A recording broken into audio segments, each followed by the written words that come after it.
ట్యాంకర్లు సకాలంలో రాకపోవడం వల్లే బంకుల్లో నో స్టాక్ బోర్డులు వెలిశాయని, గృహ అవసరాలకు గ్యాస్ సరఫరాలో ఎలాంటి ఇబ్బంది లేదని తెలంగాణ రాష్ట్ర మంత్రి ఉత్తమ్ కుమార్ రెడ్డి అన్నారు. పెట్రోల్, డీజిల్ లభ్యత విషయంలో ప్రజలు అపోహలను నమ్మవద్దని కోరారు.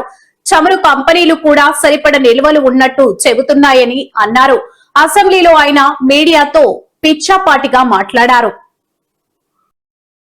తెలంగాణ రాష్ట్రంలో 2 నెలలకు సరిపడా ఇంధన నిల్వలు ఉన్నాయని మంత్రి తెలిపారు. వదంతుల కారణంగా పెట్రోల్, డీజిల్ ఎక్కువగా కొనుగోలు చేయడంతో బంకుల్లో రద్దీ నెలకొందన్నారు. క్యాన్లు, కంటైనర్లలో ఇంధనాన్ని తీసుకెళ్లడం చట్టవిరుద్దమని, అలా చేస్తే చర్యలుంటాయన్నారు.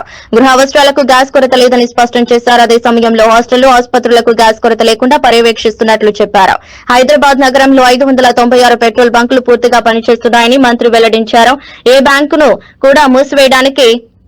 బంకును కూడా మూసివేయడానికి అనుమతించలేదని అన్నారు. కమర్షియల్ సిలిండర్ల విషయంలో కేంద్రంతో మాట్లాడుతున్నట్లు మంత్రి తెలిపారు. చట్ట విరుద్దంగా నింపిన 2952 కమర్షియల్ సిలిండర్లను అధికారులు స్వాధీనం చేసుకున్నట్లు మంత్రి తెలిపారు.